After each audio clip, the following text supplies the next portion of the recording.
There are important and sometimes overlooked aspects to curriculum that are essential to consider when analyzing program development. The things in a classroom determine the kinds of lessons you can plan and have an impact on student engagement. The students and teacher are important people to consider in the analysis of program development. There is something to be said initially about the numbers in a classroom. With a 35-to-1 ratio, the meaningfulness and limitations of curriculum are certainly impacted. But besides that, each person in the classroom has a story about what is happening in that room and what they are bringing to it. The importance of our own personal timeline most certainly impacts the development of a program. From teachers' experience as a student, to the students' experience with past teachers, as well as each important counterpart's personal stories outside of the context of education impact what route a development in program can take. Things like professional development and reflection can influence program development as can newer technologies. Just as theories have a lifespan, most definitely so do things. And program development will be impacted by out-of-date materials, broken equipment, and lagging technology. Assuredly, why a program is developed with a certain focus and the way that development takes place affects the future of the people in that classroom, the citizens they will become, and the way our society emerges. No doubt that education will impact the future of the world we live in, and it is crucial that the composite parts of what affect program development in education be considered for any educator looking to participate in this kind of analysis. And so, to examine these ideas further, it is required that a story be investigated, one that involves people in a classroom, each with their own story. That story is the one about Ralph. Why are we doing this? Ralph's story. Many weeks ago, I awoke in the morning excited to teach the day's lesson. I had planned an exciting and important group presentation assignment during which the students would work together to research a human rights activist. To my surprise, after telling the students about the assignment, one boy asked, "Why are we doing this?" right before the bell rang last period for the weekend. All weekend the question burned in my mind. Why are we doing this? Why are we doing this? I was distraught. I was confused. I was concerned. I was thinking about it way too much. By Monday morning, I was all ready to fire back with all the important and specific and righteous reasons why learning about a human rights activist was important. That morning, though, Ralph said something else. If this isn't going on anymore, why do we need to learn this? Something was revealed in that question. Ralph did not see, or maybe notice, or maybe understand oppression in his own world. The lesson needed to start with him. I encouraged Ralph to explore a world that interested him. Sports! And days later, during his group's presentation of Jason Collins, a gay professional basketball player, he stated that he wanted to look further into his own world to find meaning in this lesson.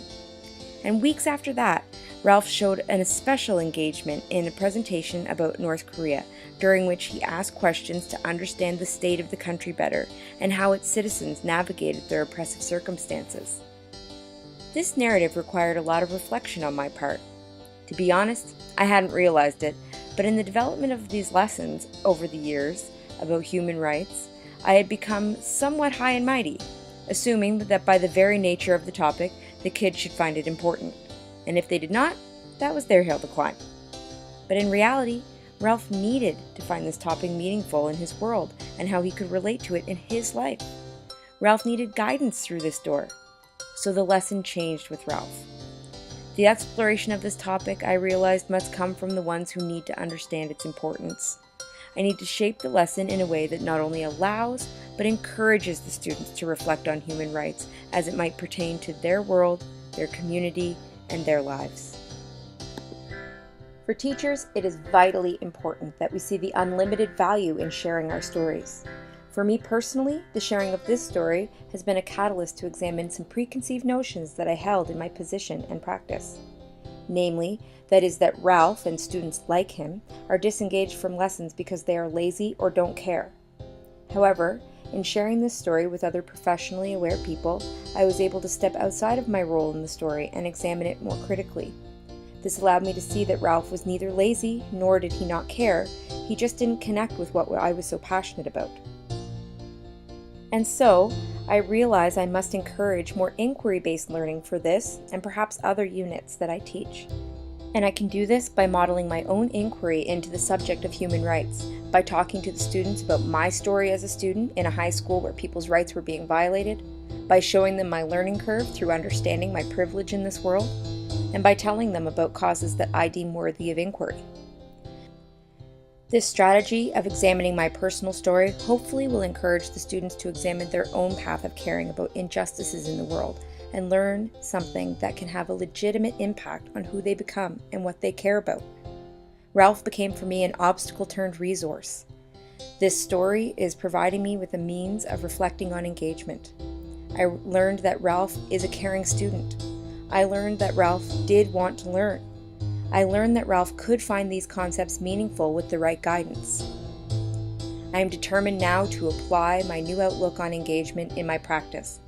But the obstacle now is back to the number of students to teachers there are in my school and most other schools in Canada. How do we make the kind of personal, one-on-one time required to examine what makes a student tick? This question plagues me and requires further analysis of the tools and resources I currently have in my setting.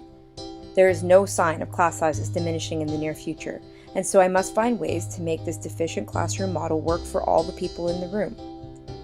By sharing this story and examining the importance and routes to engagement, I have been inspired to spend less time analyzing the papers students write upon and more time discussing with them individually the things that they are interested in and the struggles they are having with their learning.